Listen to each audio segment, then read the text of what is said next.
Welcome back to Lombardi Sweep, a Packers podcast from FlurrySports. Luke Reimer's in the middle, Trevor Land's on the right. I am Zach Bruner, and Janet Wilson may join us late. She may not. She is confirmed that she will for sure be on next week, though. So all the Janet stands just hang with us for this week, I think. Let's make Janet do the show by herself. Honestly, probably be the most viewed show. 50% of it would just be giggling. True. True. But yeah, so it's just us three. It's another boys' night here. And the Packers just beat the Patriots. We can go back, talk about that game. I just watched it a couple hours ago again. Had just as much fun the second time. Luke, it was just Luke and I last week. And I guess the biggest thing, Luke, you and I talked about was we just need to make sure the Packers run the ball, don't make mistakes, or stop the run and don't make mistakes. Two things they didn't do. Yeah, they those rebels did the opposite. They really struggled to stop the run, and there was some obvious, very costly mistakes, mental errors, I would say, and it's the entire team.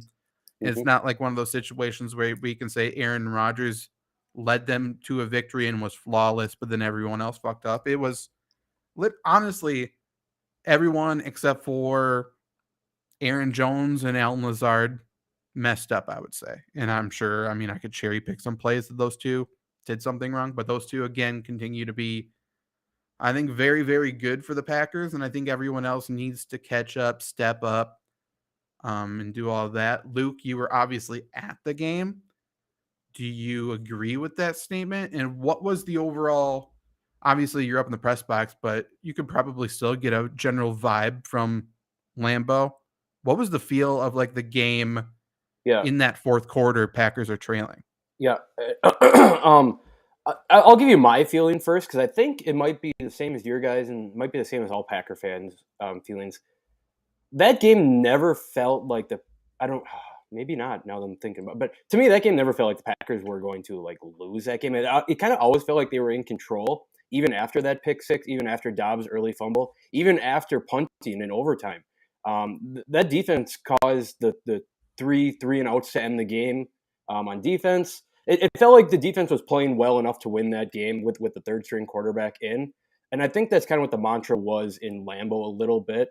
And I think that made it a little bit more fun than, that made it a little more fun than intense. I don't know if you guys had that same feeling or not, but that's kind of what I was feeling as a fan watching that game. At least me personally, yeah. I wasn't like on the edge of my seat, like, oh no, we're gonna lose this. But that's kind of been my vibe the entire season, anyways. Even if the Packers were gonna lose it, I just feel like we're fine. We're not amazing. It's not like my expectations are crushed, and it's not like I'm scared for the future. I just kind of think they are what they are. Trevor, are you in agreement with that or something else? For me, I think that's a large part in that because the expectations have gone down. Like this is really the third or second year in a row where they have not made the improvements they needed to make.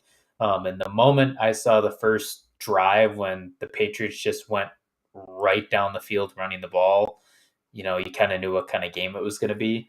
But for me, I don't know about you guys, but the moment the Packers scored to tie it up at the end, I think it was pretty obvious the Packers are going to win the game. Especially, granted, the Patriots are backed up with a rookie quarterback. When they ran it 3 times in a row there near the end, like you knew the game was over because they don't trust Zappe to even try to go for it. If they're playing for the tie, you're not going to win that game. And I think that kind of like I agree with you, Trevor. The Patriots weren't putting Zappe in a position to win the game. It was all the running back, the running game, and it just felt like we have Aaron Rodgers. That's not gonna win them the game. Is not letting Bailey Zappe throw the ball, and that I think that's kind of how that's my takeaway from that game is Packers could have they could have won that game by 30, but they won by 3. It's a good win to get over Bill Belichick, but I don't necessarily know that you got better as a team from this game.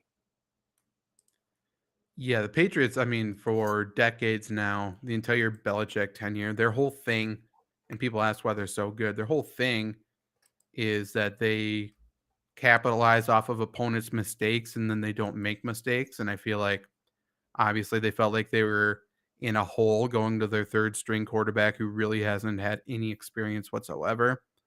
But the Packers were making mistakes. So I think they really just kind of buckled down and tried to make sure they made zero mistakes and were hoping that would be enough to win. And clearly it was close. It was close to enough. But I mean, they made a couple of mistakes too. But Yep. overall, they were just playing conservative and hoping to escape with a victory. Until like the third or fourth quarter, I think the Patriots kind of turned it on. And I feel like there was a shift in their play calling in terms of they're trying to win a game for the first time all season, in terms of just trying to put themselves in a position to, accidentally trip and fall to a victory.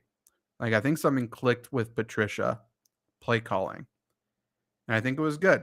And I think the Packers got really lucky that Bailey Zappi hasn't had any time to practice whatsoever, because this is a guy who has the college football record for most passing yards and touchdowns, and he can certainly sling it, but the Patriots weren't obviously comfortable letting him do that, which is lucky. Yeah, for me, I kind of get it, but at the other time, it's on the other side. It's like, why not? Like, you know what you have in the running game, right? You know what your identity is. I was just kind of surprised they didn't really take really any shots with him. Like they coming into the game, even with Hoyer, knew that they were up against the wall. So I was shocked that they, with nothing to lose, still stuck to that run game so heavily. Well, Luke and I talked about it last week. Like, this is what it was, the most predictable thing. We knew they were going to run, and just try to keep Rodgers off the field and just, get down the field little by little, move the chains literally on third down every single time, lull the defense to sleep, wear them down, because the Packers' run defense is no good. And that proved itself once again. But like, we knew this is what was going to happen. But when it came down to it, there was literally, I think it was one play with Ramondre Stevenson. He didn't make the cut. They were behind schedule. They had to pass. Their offensive line can't pass protect very well. It led to either a hurry or one of the Rashawn Gary sacks or something. And like, that's the little mistake, like the literally one cut. And if he made the cut, he would have got another 2 yards. He could have ran it again, got a first down. Like, Patriots could have easily won this game based on doing nothing except for fall forward and just make sure they don't give up a big play on defense. And that's it. Yep. Well, and they almost did in overtime too. Got to, I think, our side of the field. Yep. Yeah, they're close to field goal range for sure. So really lucky. let me ask you guys this: on television, obviously it's Jim Nantz and Tony Romo doing the game. I didn't watch it on television. When I watched it, I had the sound off. But I heard someone say that Tony Romo is the next John Madden, and that felt like that's not the case at all whatsoever. So I wanted to get your guys' opinion on that. I hate Tony Romo, so I'm not the one to ask. I disagree. I like Tony Romo. I think to call anybody the next John Madden is just asinine. Like, John Madden popularized football. I mean, shit, his name is a video game. Like, to call anybody the next John Madden is just ridiculous. But I do like him. But, I mean, the alternative is kind of, the Greg Olsons and Drew Brees. So, don't know much else to play with there. The only thing somewhat close to John Madden, like in a booth, was John Gruden. Like, in terms of like styles and relatability and like talking to like a casual fan, I think it was him. Yeah, agreed. Turns out he's a little racist. And good thing John Madden doesn't know how to send an email, because he's also a little racist. Like, he could have been canceled a lot and not just had a finger wave at him. But yeah, so Packers offense, I think one of the best things, I said two names before. I said Alan Lazard and Aaron Rodgers were pretty much perfect, and everyone else had mistakes. I'm going to add David Bach. Who did I say? Rodgers. Oh, yeah, Rodgers made mistakes. Aaron Jones. I'm going to add David Bakhtiari to that. He was by far the best offensive lineman on the field. He looked so good. 70 snaps. Yeah, 70 out of 73 snaps. He was moving bodies. He was extremely good. Extremely. Like, he is head and shoulders above anything else the Packers have, and he was really missed. So it's good that he had a confidence building game.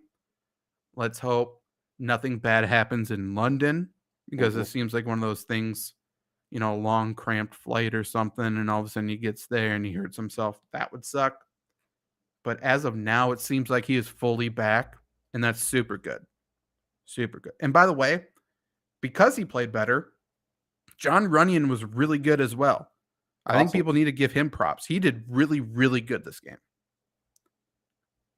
To your point, though, I am worried because I think they're playing at Tottenham Stadium, and I'm 99% sure they're going to have turf, which is not ideal.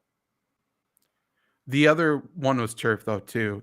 They took the grass field and moved it down and brought turf up for NFL because they don't want us to ruin their actual good fields that they spent Saquon Barkley's going to look fast on that turf. Yeah, maybe. You might get carted off super fast, too. That's one of those things where maybe something catches. But, yeah, Runyon was super good. There was a big debate on Twitter this morning and I think yesterday that, I mean, surprise, surprise, really pissed me off. But they're talking about moving Elton Jenkins to right tackle or right guard. No, sorry. Let's start over. Reset.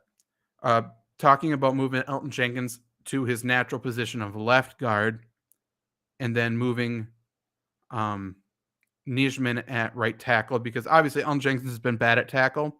It's almost like he's a guard and he can't play every single position at an all-pro level. Weird. I know it's a surprise to everybody except for listeners of this show. But Elton Jenkins has been fine. He just hasn't been amazing. But then the whole debate has been, then will they move Runyon to right guard or keep Royce Newman at right guard because people are also figuring out Royce Newman's not very good at football? If the Packers move Elton Jenkins to guard, they're going to move him to right guard. It doesn't make any sense to move him to left guard, move Runyon to right guard, and have a new right tackle. Like, why switch 4 of the 5 offensive line positions when you could switch 2? It makes no sense whatsoever. And Royce Newman very clearly is better, or John Runyon. I almost said a bad sentence. John Runyon is very clearly better than Royce Newman. So, like, if he's the one who's going to stay, put him next to David Bakhtiari, put Jenkins in the middle of Myers and Nijman where he can help on both of them. And he'll be very good there. Like, that would be the move. It sounds like they're going to keep Jenkins a right tackle for now, though. But yeah, they're going to keep the offensive line as it is, which I think is also fine. Not great, but I think, like, I don't know. Like, people are really glorifying Nijman. People love Josh Nijman. Everyone loves him. And he's kind of like this year's Royce Newman almost, in terms of like people loving him for no reason. He's a fine player. He's just not unbelievable. When they talk about Packers need to get their best 5 offensive linemen out there, I don't think he's one of the best 5, but yes, he's better than Royce Newman. Like, if they want their best 5 on the field, I'm not opposed to putting Zach Tom at right guard. I think that would be fine as well. Yeah. But yeah. Offensive line has its issues. I think it's going to be fixed. Packers are running a lot of 2 tight ends to help on both tackles right now. As David Bakhtiari gets healthier, more confident, and better and faster, maybe they go to 1 tight end sets a little bit more, which would be nice. That would help get Randall Cobb on the field a little bit more, which Aaron Rodgers spoke about on Pat McAfee's show yesterday that he is really wanting, and it would certainly help the offense. Talking about the defense a little bit, I think, first off, Adrian Amos got hurt, which sucks. Yes. That hurt that stuff. The linebackers were so unbelievably bad. Bad. Really bad. They over pursue everything. And we're getting to the point where, like you said, over pursuing everything. And then people are saying, oh, look at Quay Walker. I'm not saying Quay Walker's not a bad player or anything. But oh, look at Quay Walker. He's flying everywhere, making tackles. It's because he makes a tackle 6 yards in the defensive backfield because he overruns and has to come back and wait for someone to stand him up. I mean, this is the problem with the linebackers, especially with Devondre Campbell missing tackles last game. It makes sense that the Patriots got that run game going, but I don't necessarily think that Devondre Campbell's going to miss 2, 3, 4 tackles every single game. Like I think the linebackers, there's some good things and some bad things, and I think that might be like that could be a heel for the Packers in a playoff run. Well, like if it just keeps happening towards the middle end of the year, if teams can see that all they have to do is run misdirection with their offensive line, like Packers are going to get gashed. And especially like what's inevitable, the 49ers run so much misdirection. Like that's all they do. And it works really well because it's super good, but like they're going to destroy. I don't want to see Jeff Wilson run for 200 on the Packers. I will be done watching football maybe if someone like him does it. Well, fucking Mostert did it. Raheem Mostert did it. Even before Shanahan. Yeah, like I mean, it always happens with the Niners, I guess, but like that's the reason. Yeah. And by the way, he's not listening because apparently he hates us.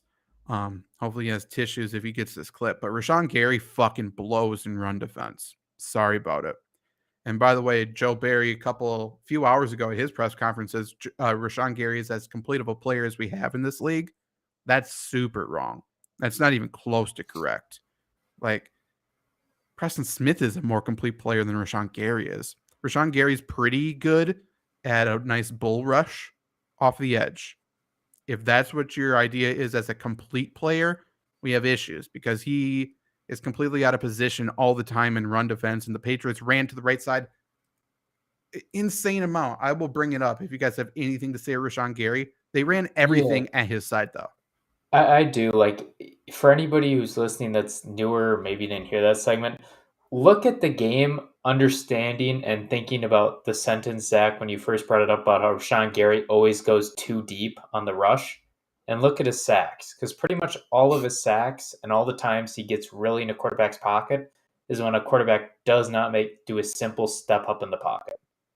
Like the quarterback has to back up into where his rushing lane. He never adjusts. He always goes all the way around. 22 of the Patriots' 33 runs were to the right. Their most success was at right tackle, right end. So those gaps right there from the tackle out, who's there, obviously. They averaged 6.3 yards per carry in both cases, had over 50 yards, over 60 yards in those cases. Like they destroyed the right side of the offensive line. Rashawn Gary was bad in run defense. I thought Jaron Reed was really, really bad in run defense as well. That's someone no one's talking about. And by the way, those two, I have it up. I can look. I think those two were the two highest graded Pro Football Focus defensive players for the Packers this week. Rashawn Gary, number 1, Jaron Reed, number 4, behind Adrian Amos and Rudy Ford, who came in for Amos. I was going to say, to be fair, who do you rank higher than him in this game? That's fair. But like Jaron Reed was the reason for a lot of issues. And same thing with Rashawn Gary. Obviously, he had sacks, so he made a couple plays, but he really cost a lot of plays. Worst graded for whatever it's worth. The 3 worst graded Packers, and I guess it kind of aligns with what we said, so maybe that's good, I guess. Kingsley Enagbare was the worst, then Quay Walker, then Devondre Campbell, which, yeah. I know that Walker missed 4 tackles, it says. Is that true? No, I know that PFF is kind of like niche with how they grade their stuff based on how many of your plays you want or whatever. But you can't have your 2 starting inside backers being the 2 worst graded defensive players on the team. 2 of the top 3. It's just they were out of position the entire game. And those 2, and then apologize if I'm wrong. I don't think I am, but I think it's Keyshawn Nixon on the supposed delay a game touchdown for the Patriots, like it should have been. Him and Devondre Campbell on the touchdown side were so close they could have been holding hands. Like I'm pretty sure that was a blown coverage by Nixon. That was Devontae Parker's touchdown? Yeah. Okay. Yeah, I'm pretty sure Keyshawn Nixon and Devondre Campbell both crashed inside for some reason. Then there was nobody outside of Nixon. Like that should have been him. Like I'm not even sure who Pro Football Focus would have said whose fault is that, but I'm pretty sure it's Nixon. I'm not sure what they were doing. Like, quite literally, they could have held hands, and that should never happen, especially when you get down to that side of the field and with no help. Like, spacing is terrible. Do you remember? This is not about the Packers, but do you remember on kickoffs when teams used to like lock arms and just like try to plow people over? I know you can't do that anymore. Wedge block. Yeah, I know you can't do that anymore, but that was incredible. Clearly, you do not listen to the FlurrySports podcast. Show some respect. I didn't. No.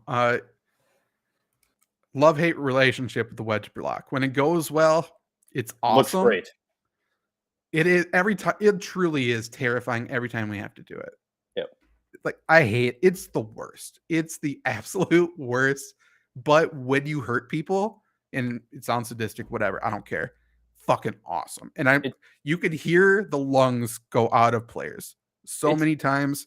The wheezing they have on the ground when they're concussed. There's so many things. It does fill my heart. It's an incredible strategy. Memories. Yeah, it was. And then there's the fucking wedge busters. I know. Great. It's so good.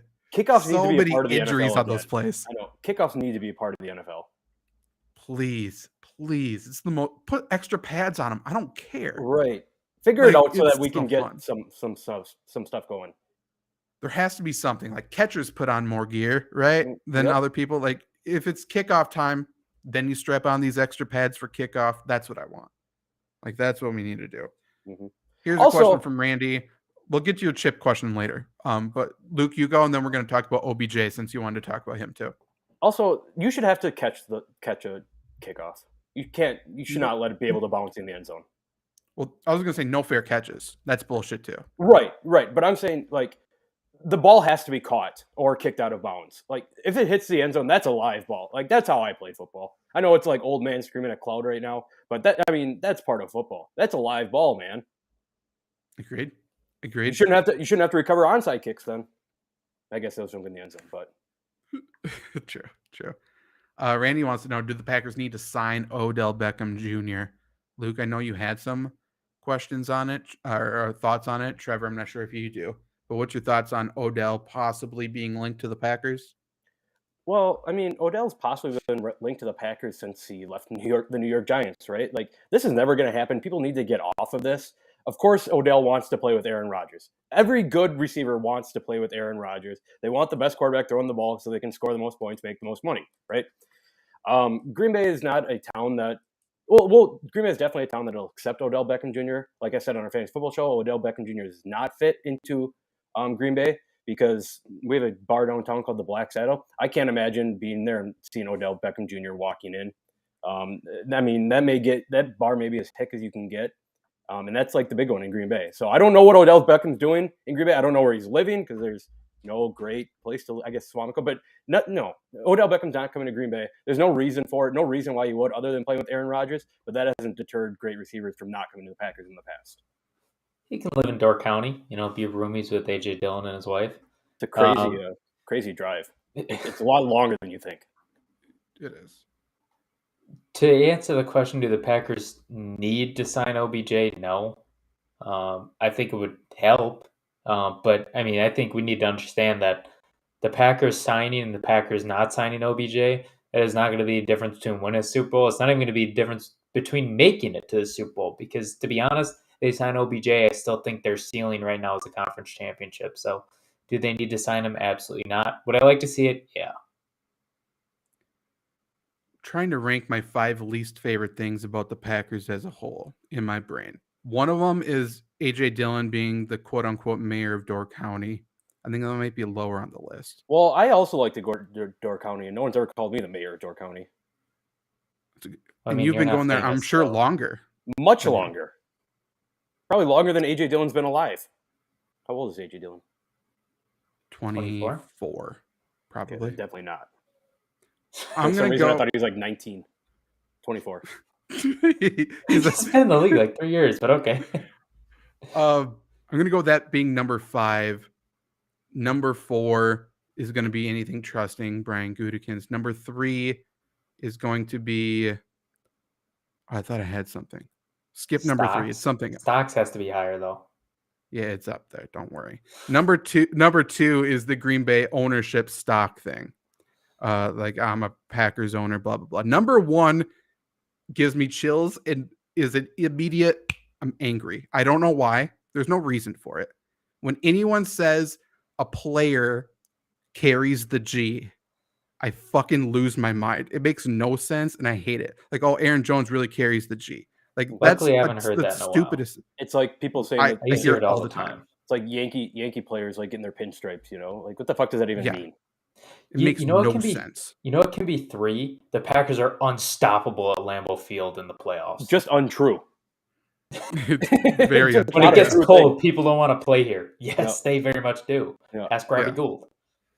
Packers players don't want to play here when it gets cold. Nobody wants to play here when it gets cold. No, they have to live here the whole time. It's the worst. Yeah, it's terrible. Okay. David Henderson, let us know what you mean by that. Also, I don't know what it is. Jim Nantz said that there's 107,000 people in Green Bay. That's not right. It can't be right. No, that's not right at all. It's oh wait, no, I'm looking up Jim Nantz. I'm looking up Green Bay population. It was like 123 10 years ago. 104 now. It's 104 now. Oh, so he's actually. Fuck you, Jim Nantz. Anything else to say about the Patriots game? Mm-mm. One thing I do want to say that has nothing to do with the Patriots, the Green Bay metro area is the stupidest thing ever. I swear it almost is the top of the state, is the metro area. What are we doing here? Come on. Right. I did want to bring up incredibly terrible challenge by Matt LaFleur. There was no chance that ball was even close to being caught. And I talked about it on a fantasy football show, but Dubes has kind of moved into that Devontae Adams-ish role. But he has to catch the ball that LaFleur challenged. Well, and for LaFleur to also admit it was emotional made it even worse. That your guy told you not to challenge it and you still did is so dumb. He's a crowd guy, I'm telling you. That's number 3. Matt LaFleur pumping up the crowd. He is the most worthless piece of shit of all time. I hate that. I initially thought the challenge was a good guy. Come on. Fuck no. He's a good guy. Yeah, spend less time on your eyebrows, more time on the game plan. I didn't mind the challenge because I thought he was just going to call a timeout anyways, and that gives you a little bit of extra time. But then from what everyone has said after the fact, like he actually thought he could win it. So yeah, in the moment, it's one of the rare times, like in the moment, I was accepting. And then afterwards, I'm like, oh, yeah, he's still the worst. Like, right, but stupid. But even if he does, want to call a timeout, losing it, whatever, that play wasn't even close to a touchdown. No, yeah, it wasn't close. So, I mean, that's just basic football, just watching football right there. Shadid says you have to hype up the crowd to get louder to distract New England. One, if you have to, you don't have to hype Lambeau up. Yeah, Lambeau's they're not getting any more hype than what they are entering the stadium. And you have to calm them down because they cheer at the wrong times constantly when the Packers are on offense and stuff. And number 3 should be the wave, real quick. The fucking wave. That's not Packers related. That's just crowd things. They wear it like a badge of honor, though, and I hate it. The wave is bad, but yeah. Like the wave concept is good when it's going. Like when it's the right time to do it, and it like a ton of people get going, then it's awesome. The only time I like the wave is at extremely like inappropriate places for a wave. Like if you don't think a wave should be there, that's the best time to do a wave. That's fun. If we ever do a live podcast, we're doing a wave there because a wave during a podcast is funny. Mm-hmm. Like that's good. You know what's great about the waves too is like when you're in the bowl at Lambeau, you can see like the people up in the press box and like all the boxes doing the wave too. Like you have no reason to do the wave. Like nobody's gonna see you, but it's still great that everyone does it. It's very funny. Right. David Henderson says that it doesn't make sense to not bring up guys to stop the run. It's not even about like bringing them close to line of scrimmage. I mean, they could have against the Patriots, I suppose, because the Patriots really weren't going to throw it deep. Even though I guess with a player like Sappy, you probably should be worried about him throwing it deep. It's pretty clear he wasn't going to, so you could have dared him to do it. It's just the people up front were out of position. So like there's people there to make a play that the play was there to be made and they didn't make it. Mm-hmm. Like Rashawn Gary crashes inside, they run outside of him. Or Jerron Reed is bumping into Devondre Campbell 5 yards away from the play, like stuff like that. It was just they weren't going to the right places. It's not even like a line of scrimmage thing. The wave should be used during basketball and baseball games. I don't think so. I think hockey is a good one for a wave. Baseball games, yes, so that you can see who's asleep and it gets your legs moving, so you don't get blood clots in the legs from sitting down for 3 hours. I have nothing to say about baseball. The only game I ever went to, there was plenty of room, so I had my legs stretched. It was the Metrodome, so there's all kinds of space there. Don't know who won the game. I don't even know who the Twins played. Do you know? Probably not the Twins. I was going to say. No idea. Yeah. Not Shout out sure. Joe Mauer though. He's a good one. And Hell yeah. Santana. Don't know who that is. The real I'm one. friends with Joe Justin Mauer's Morneau, too. cousin, so that's the only thing I know about him. Mm-hmm. Torrey Hunter. Torrey Hunter was a good one. Stick like Spider-Man in center field. I feel like Torrey Hunter plays wide receiver for the Ravens. Good thing of Torrey Smith. He might. It just sounds like I am, but it just sounds like a Ravens wide receiver. You're right. You're right. Yeah. More annoying Vikings fans or Bears fans? I think Vikings fans are more annoying. 100% Vikings. Yeah, Bears fans I respect. Yeah. At least they've won. I know they only have one, but at least they have won. And I'm not near Bears fans, I guess. So it's different for me. It'd be different for Trevor maybe, but I mean, you said Vikings too? Yeah, just from being in lacrosse. Yeah, fair. Are the Colts overrated? Yes. No. Where do you rate them right now? Last in the league. Okay, so I guess if people are saying no, like I don't think they're better than what they've shown. I guess I don't think anyone's rating them as. So. You're right. They're not. They're not worse than Houston and Chicago. This is an orange juice situation, Luke. They're properly rated. Also, orange juice, the pulp. I hate pulp. I forgot to mention that. Pulp. I don't like chewing drinks. Chewing drinks is not what I want to do. That's actually a good one. Numbskulls. That's very good. I like that. That's very good. I would have to. Numbskull. Oh, interesting. You should have told me that 5 years ago when I was in lacrosse. Or when I was in Superior. Yeah, that would have been great. Mm-hmm. Where were you, Shadid? Where were you? Okay, so the Packers go to London. Frustrating thing. Oh, I guess I wrote down notes from the game. The only thing I also wrote down was Royce Newman is bad and Christian Watson has 0 football IQ. So there's that. Now talking about this game, the Packers are going to London super late, and I don't like it. They're going to arrive Friday morning and just stay up the entire time, like a lot of teams are doing now. The Giants are doing the exact same thing. Aaron Rodgers said he wanted to go earlier to adjust and stuff like that. My whole thing is the Packers are out of sync when they go to the West Coast. You're right. Like they look so bad whenever they play in California, and I think this is going to be an absolute nightmare unless it's like so bad that it turns out good. But I can't imagine that's going to be the situation. So I'm nervous, and I don't like that they're going late. What do you guys think? Agreed. I mean, there's nothing to like about going to London as a Packer fan. It just takes everything out of the rhythm. I guess who knows what the Giants are, but they are, they're 3-1. I guess you play in a good team, you can maybe stack up. But what can you take away from London? Absolutely nothing, because it's such an outlier of where you're playing the game. So, yeah, I agree. I understand nobody's bigger than the team, but Rodgers talked about this. I think even for playoff games when they stay in like a hotel at home, wasn't he saying that? Or was it maybe just regular home playoff games? But like Aaron Rodgers, let's be honest, he is bigger than your team because he's your entire team. If Aaron Rodgers wants to go Thursday, let him go Thursday. Now I don't know, if that was really he didn't want to set a press. I don't know what the process of that was, but seeing how Aaron Rodgers was in that first half, and obviously he's not going to be like that for the whole season, but clearly there's some things he needs to work on. So to your point, the fact we're going to get even more discombobulated, we're talking about England and not the West Coast, like you should be getting there earlier on Friday night, especially after last week, in my opinion. Yeah, I'm just not. I don't know. I don't know how many players have been in a London game that are on the Packers. Can't be very many. Matt LaFleur has coached into London games, so you would think he'd take took something away from it. So maybe this is better. Maybe it'll show up better. I know stats supposedly say it's better if you go late. I don't think there's much you can take from it, especially because this is the very first ever winning record versus winning record game in London that the Wild NFL's stat. had. Wild stat, by the way. I mean, because the Jaguars have played in probably like 70% That's of them. fair. That's fair. But you It think is still. out of like the Packers are the last team to go to London. Everyone's been to London, and there's only been one winning team matchup. That's wild.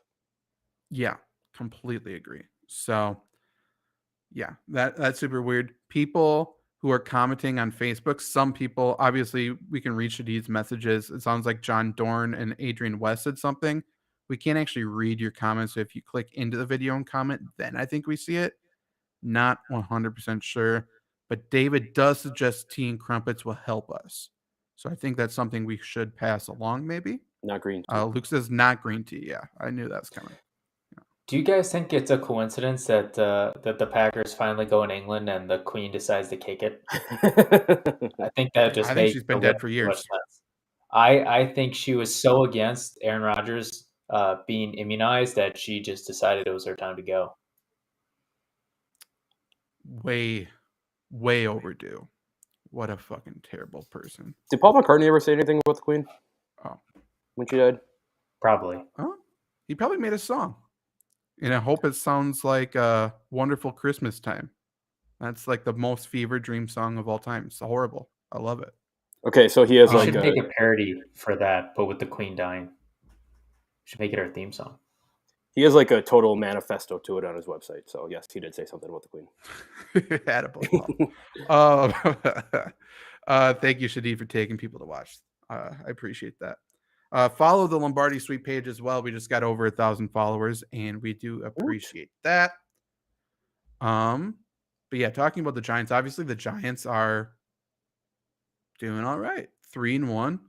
They've been playing really well. Their big thing is Wink Martindale's their defensive coordinator now, and he's been devising really good blitzes and really good fronts, confusing a lot of teams.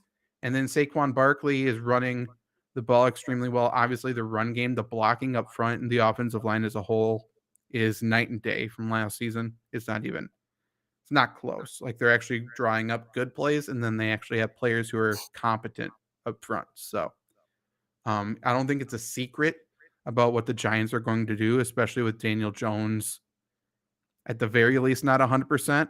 Like he got hurt last week as well, so he's probably a little bit less mobile. It was an ankle injury. I think he's going to play and be fine, but I don't think he's going to be running for those 20-yard runs. So Saquon Barkley, I believe, had 31 carries last week. They're going to try to do it again. Like, right? I don't think they're going to be sneaky and do something else. I don't know why they would. I mean, Saquon Barkley giving Saquon Barkley the ball has given them a 3-1 record, and it's part of a short list of teams that are above 2-2. So I think the Giants, I don't know why you go anywhere other than Saquon. I mean, is there even an avenue for them to win without that game plan? Like, No. I really don't think the receivers don't scare me. To your point, Daniel Jones isn't as mobile, so I don't think they really have another option. Although this does kind of feel like a Richie James 75 yards, 2 touchdown game. It really does.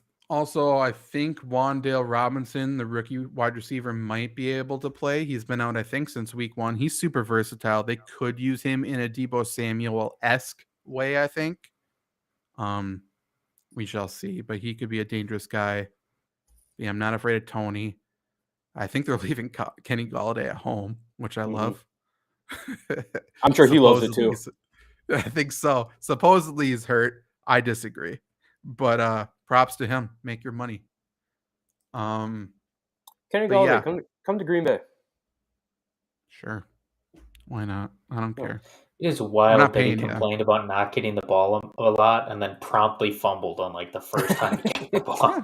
Incredible. That's how this shit works. Incredible. It always works this way. It's great. We talked about a little bit on the fantasy football show. I think, Luke, you brought it up, and I agree. It does seem like it's probably going to be a heavy Aaron Jones game for the Packers. Aaron Rodgers for sure said it. Matt LaFleur may have said it, that they need to get Aaron Jones more involved because he was super efficient with the They say it after every game, ball and it last just week. doesn't happen. Yeah. Right. But I think this time it's gonna work. But and I don't necessarily know that it's a bad thing because it doesn't happen. Because Aaron Jones, basically what we're seeing is Aaron Jones getting 15 carries, AJ Dillon getting 15 carries, give or take a couple here or there, whatever. And that's awesome to see. It's awesome to see two running backs push it, keep everyone fresh. But it's really hard to keep Aaron Jones out of a 4-minute drill last game when he's averaging 7 yards a carry. Yeah, I agree. They also, everyone has also said, well, not everyone. I think it's pretty much just Ben Rodgers who said he wants to get Randall Cobb on the field more. So again, that comes down to running 11 personnel and not having two tight ends out there, which comes down to the tackles doing their job. I think David Bakhtiari's done a good job. So but the thing is, if you have one tight end in the game, who's the tight end you want in there? In my opinion, the best tight end on the Packers, it's not close, it's Mercedes Lewis. So if you want a receiving threat, then you probably need to run two tight ends. So who's more valuable, Robert Tonyan or Randall Cobb? I don't know. I think Cobb probably, but I don't know. Yeah. Shout out Tonyan. He made a nice catch, the touchdown. Yeah, for sure. Yeah, I mean, that's kind of bland and bland is Cobb versus Tonyan. Put it on the screen, you coward. Okay. Yes. Aww. There we go. Is he underrated now? God. Probably not. No. I need to bring up something. Go for it. David Henderson, I appreciate that you're in the chat and watching our show. You said the only good Queen is the band. Queen is not a good band. Freddie Mercury is good. Ooh. Queen is not good. I disagree, I think. I disagree. Oh, I think Brian May is a horrible guitarist, and I think whoever the drummer is, Roger Taylor, it's just terrible. Freddie Mercury makes that band good. If no Freddie Mercury, people will never hear of Queen. And I know that's. I mean, isn't that how it goes with a lot of bands, though? I know that. I know that. I agree with that, but yeah. You take Flea out of Red Hot Chili Peppers, what do you got? Yeah, that's right. I also think that Red Hot Chili Peppers are kind of overrated. Oh, for sure. I think they're fine. I mean, I like their music when it's on, but I would never seek it out. Right. I mean, I'm not making a playlist and putting Queen or Red Hot Chili Peppers into it. I like Queen, though. No. Fat Bottom Girls is their only good song. Bicycle Race. Banger. Killer Queen's good. But you said Freddie Mercury's good. Yes. That's why Queen's how do you good. Not like... It's like the Packers. So Queen is good. No. You just said they are. So you like Freddie Mercury. Queen is only Freddie Mercury. I also don't like Queen. I also don't like Freddie Mercury. I think he's talented and great, but what are you? You're gaslighting me. You're doing every side of the argument. Yeah, this is not okay. What you're doing Freddie Mercury's is mental gymnastics bullshit. Queen is not good. But Queen is Freddie Mercury. No, not all of it. I mean, Freddie Mercury's the face of it. I think we got into this idea that Queen is all of a sudden as good as the greatest band of all time because that movie came out when they're just not. Nobody has ever said they're big. I don't think stop, Trevor. Stop. That's not the point. Just bad. The movie did not make Queen. Let's start there. I'm not saying it did, but I think you just said they got hyped up because. But I think because of the movie, people think so. They got more on Queen because they saw that movie and they liked Rami Malek. I've never heard somebody say, you know what? I watched Bohemian Rhapsody. Queen's the best band of all time. That has never been uttered in human history. There's a cult going on about Queen after that movie came out. It's just like there's a cult going on about Top Gun. Everyone thinks it's the greatest movie of all time after the new one came out. I haven't seen the new one. A small minority overruled the majority, man. And yeah, that's fair. I would agree. I'm trying to squash that right now. So since the majority say they're not the best of all time, that would mean they're not. I'm trying to squash the talks. What? Fair enough. It's just gone off the rails. No, Queen, very overrated band. That was the only argument that I was making. Okay, so Randy asked overrated bands aside from Queen. Oh, what else do you got? Aside from I said Red Hot Chili Peppers. I think Rolling Stones. Yeah, I mean, they have some real good music and some real bad music. I just don't think they should be compared to the Beatles, like as comparable. Correct. Who else is overrated? I think Metallica is very overrated. I think Nirvana is overrated. Nirvana. I like Nirvana, but they definitely are overrated. No, I think Foo Fighters are very overrated. Ooh, I don't know. I really like. If I Foo hear Fighters. one more angsty teenager just scream about Paramore, I'm going to lose my mind. So I'm going to put them up there. I love Paramore. Don't you say that. I'm not saying they're horrible, but like, let's chill a little bit. That's a teenage girl's identity for like 2 years in their life. It's just a matter of when. True. And those were my kind of girls. I love me some Paramore. I love the punk rock girls. What are we doing? Of course. I disagree. That's worse than the cheesecake take. I can't. I'm flustered. No. Haley Williams is the greatest.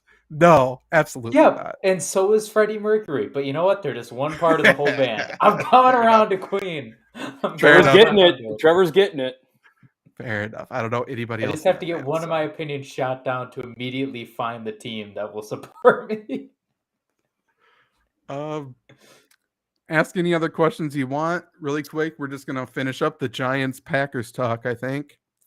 We talked about it last show. I think it's going to be a run-heavy approach from both sides. I think I don't even have the line. I'll bring up the line. I think the Packers probably win this game, but I think it's a really, really, really dangerous game. Their favorite and I think it's going to be closer than the spread, which is like 8.5, I think. Yeah.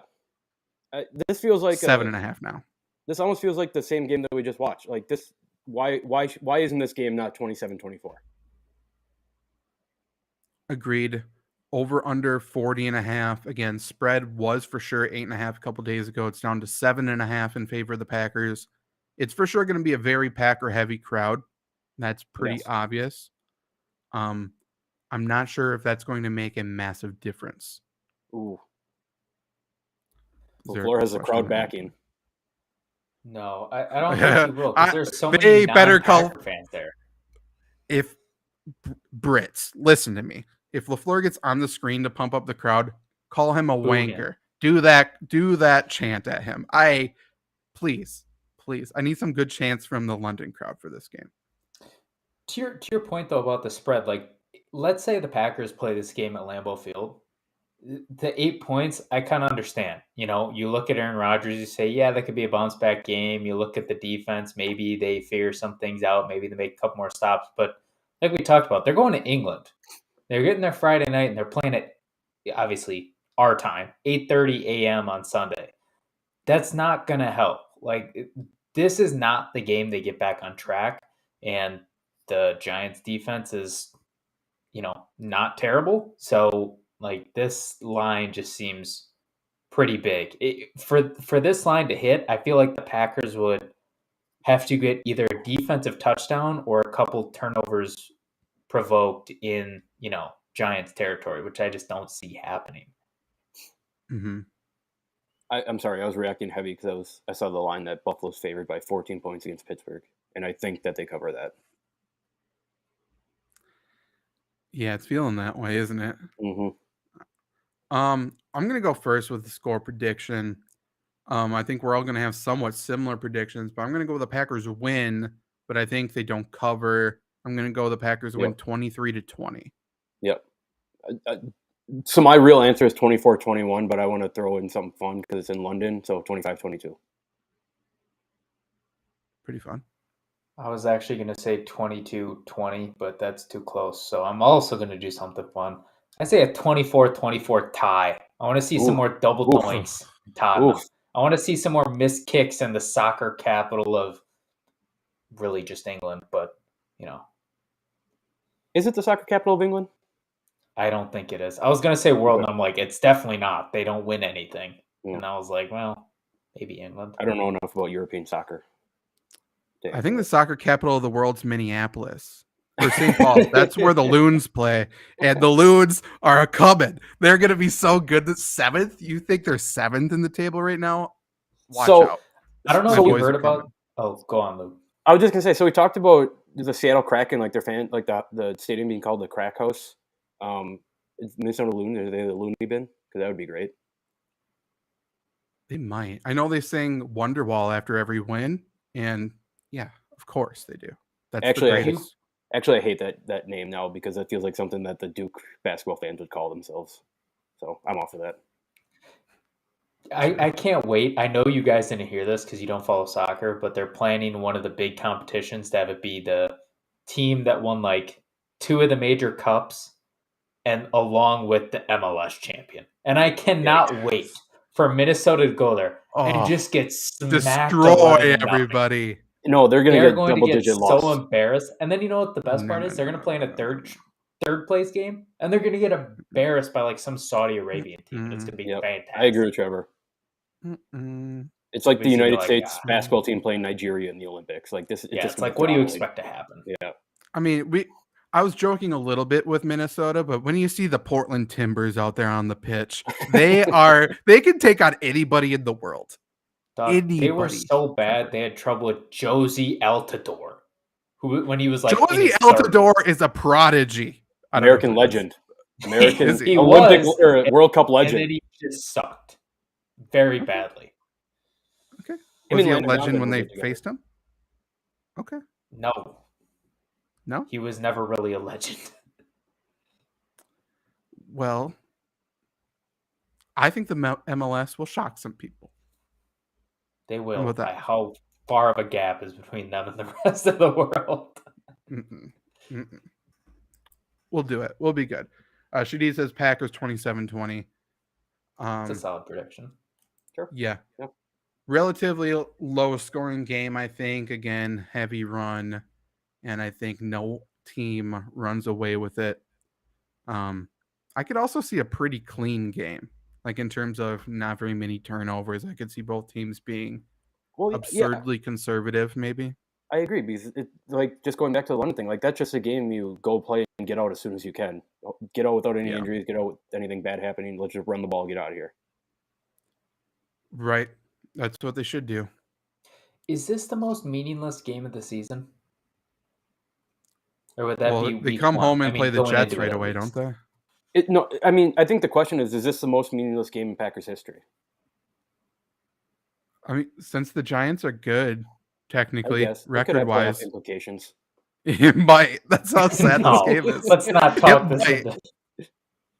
There's if the Packers lose, we may be battling with the Giants for a wild card, which is very fun. It's very funny. Yeah, it is. All because of a Lutz double doink.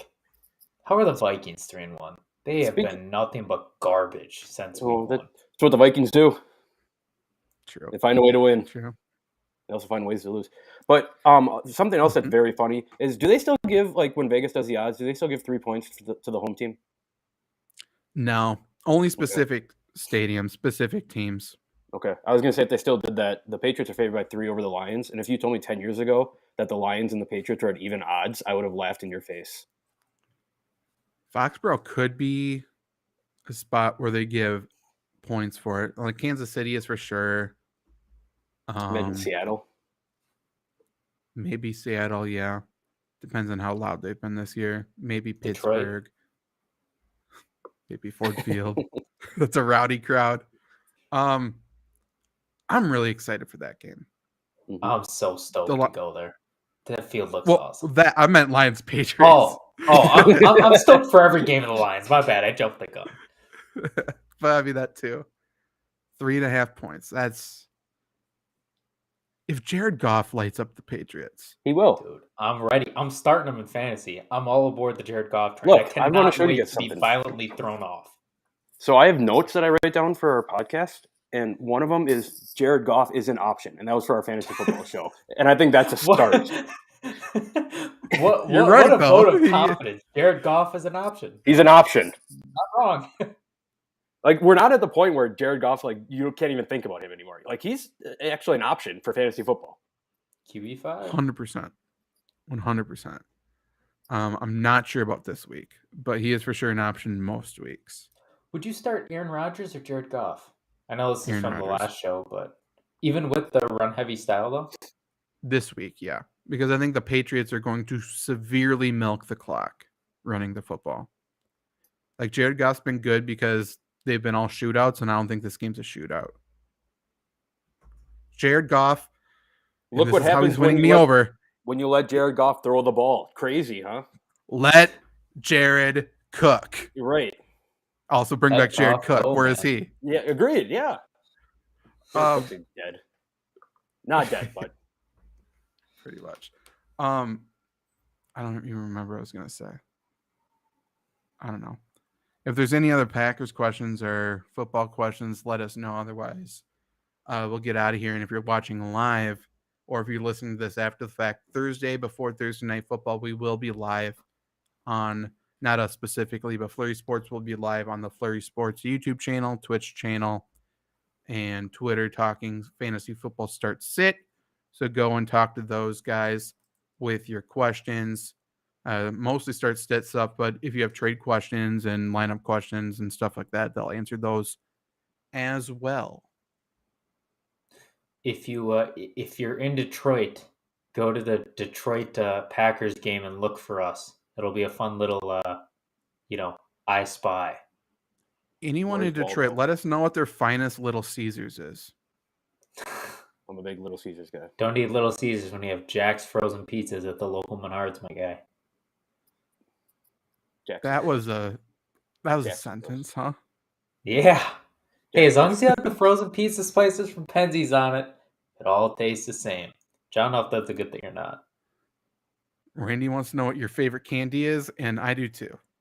Luke, what do you think Trevor's favorite candy is? Don't answer. Don't answer. Randy, you tell us too. Trevor's favorite candy is definitely cinnamon Red Hots. That's a good one. I'm just gonna go with Smarties. Those little chalk Smarties. Dots. Oh, are you a Dots guy? Okay, so that's where it gets funny. So I'm gonna start and give Randy some time to comment what he thinks it is. Red Hots, my grandpa would always try to push that on me. I'm like, get that shit away from me. Why is that the only thing you had? All they had was Red Hots and York Peppermints. When York Peppermints is like the peanut butter cups, they're solid. But when they're the number one option, you got a problem. 2, when I was a kid, Dots was my favorite, and my parents thought I had something wrong with me. But then I grew up past the age of 10, and I realized they were trash. He said Reese's. That's a shout. Reese's is up there.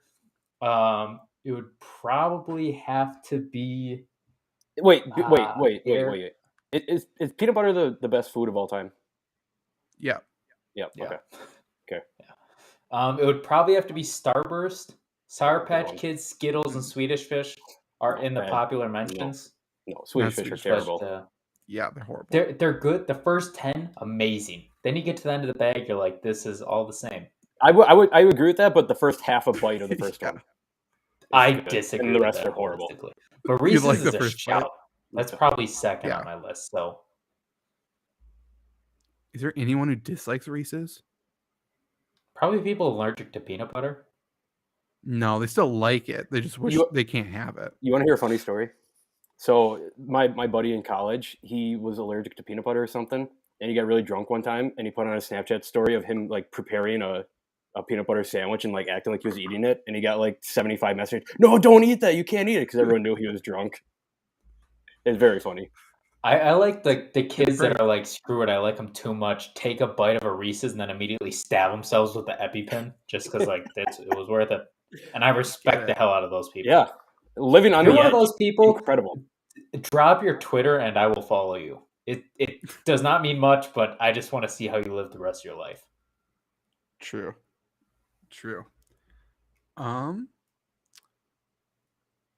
How much do you think the lowest ticket cost is in London for this game? I already saw it on ESPN, so I'll abstain. I guess I haven't seen it. I don't even know like what a range to guess. Probably I'm gonna guess like $573. Very good guess. That is. It says close. At least on ESPN it's $550. Okay. That's Vivid Seats, and I know they're usually a pretty. I don't know why they're using Vivid Seats. It just seems weird. They have enough games in England, and that stadium is big enough where the demand should not be that high. It's the Packers, though. Like that. But even for the other games, weren't they crazy? They were high. I don't think they were this high, though. Does anybody know the next London game? I mean, Buccaneers playing Germany. I'm not sure what the next London one is though. Look really quick. Never mind. Cool. Oh, here's one. Broncos Jags. They play at 8:30 a.m. Oh, my God. I remember what I was going to say. Real quick, the Broncos Jags tickets at Wembley Stadium, you can get tickets for $100. See? Not bad. Not bad. You get to see the Jaguars when they're good. Speaking of expensive tickets, so I have a buddy who's moving to Asheville, North Carolina. Shout out Kyle. But I looked, so I wanted to so I'm like, oh, I'm gonna go stay with them. Go to a North Carolina Duke game. Never been to one. That'd be great. First of all, Asheville is like 4 hours away from Chapel Hill, and second of all, the March 3rd Duke North Carolina game, the cheapest ticket is $1,035 right now. They're insane. I looked at them too. It's nuts. Because both stadiums are super small. It makes no sense to pay that much for it. March game, that's wild. You're almost better off like just buying tournament tickets and hoping they somehow meet again. Right. Not that atmosphere, but still. And I will say, for transparency, the game at Germany, Tampa, Seattle tickets started about $570. So I guess that's the market when it's not garbage. That's also the first Germany game ever. That's true. Tom Brady. That's also inflated. Also, I mean, fucking Geno Smith probably has a cult following in Germany. Mm-hmm. Why not? I would assume. Well, shout out Dennis Schroeder, Germany. Not a very good basketball player, but don't shout him out. Okay. Yeah, you're right. I don't know why I did that. Last question before we get out of here: what's your favorite cheese? Cheddar. Kobe Jack. Pepper Jack for me. Very aged cheddar. Very aged. Yeah, 10, 15. It's hard to find, but when you get it's good. We don't agree on much, so nice the fact that all those whiz. were signed off on, not cheese whiz. Nope. I also like American cheese. On burgers and stuff, for sure. True.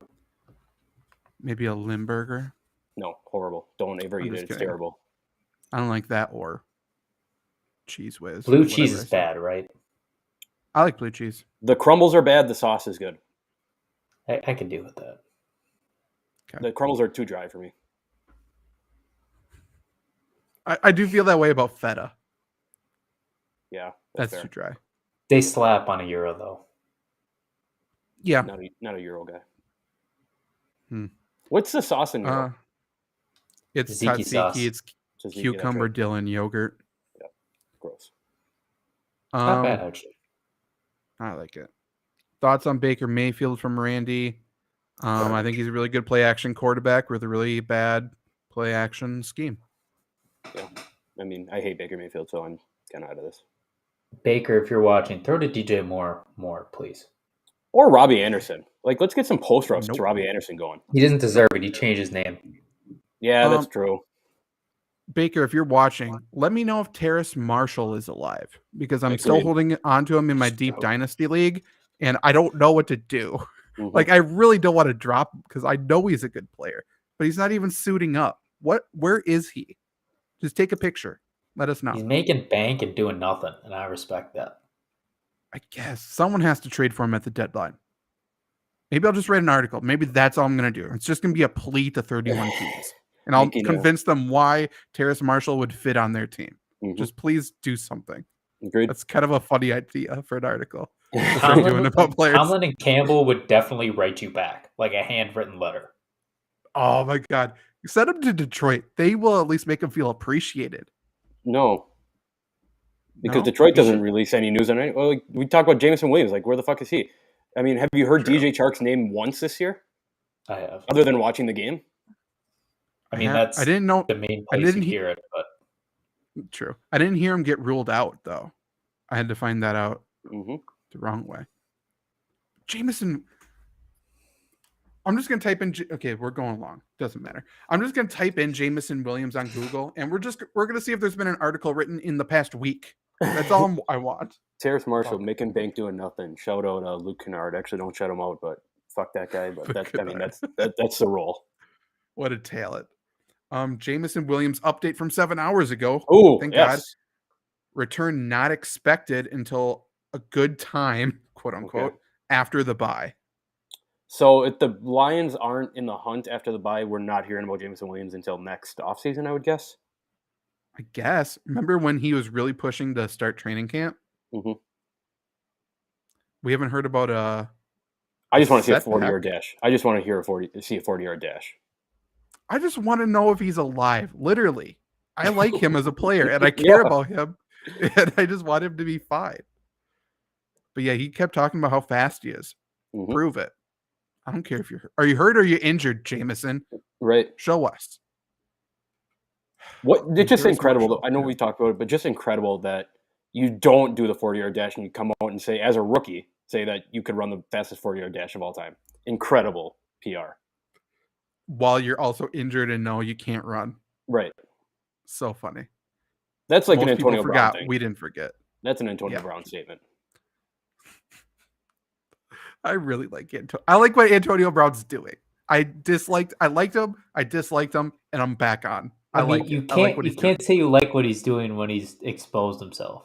I mean his reason's very funny. Someone took his drugs. I don't know about that. What is he gonna do? Know. I see, Zach. I'm in the same boat with you, but I kind of feel bad for liking it because there's something wrong with him. Yeah. So I feel bad for. What's wrong with him is that he's too good at marketing. What's wrong with him? He's never got to watch himself play. It's like watching Jesus at Red Rocks. That's such a funny line, dude. An all-time quote. That's so good. Thoughts on Cooper Rush from Randy? I think he is one of those backup quarterbacks that looks good when there's no tape on him. Yeah, it's kind shout of out Matt Flynn. Shout out Jeremy Lin. Matt Flynn. Say Jeremy Lin. Yep. Dude had He's like 2 good games in the NBA and made 5 contracts off of it. So he's still getting paid. He's still a massive celebrity in China. That's awesome. Well, yeah, right. It's literally insane. But yeah, this was the Lombardi Sweep. We will be back. Yes, sir, Shadid. Go back, go. Go Pack, go. Yeah, we'll be back next Wednesday. Definitely like the Lombardi Sweep Facebook page. Give us a 5-star review on the podcast, which is posted on Thursdays. You can find that on Apple Podcasts, Spotify, everywhere you listen to podcasts. And we will be back live tomorrow night with the fantasy football stream. See ya.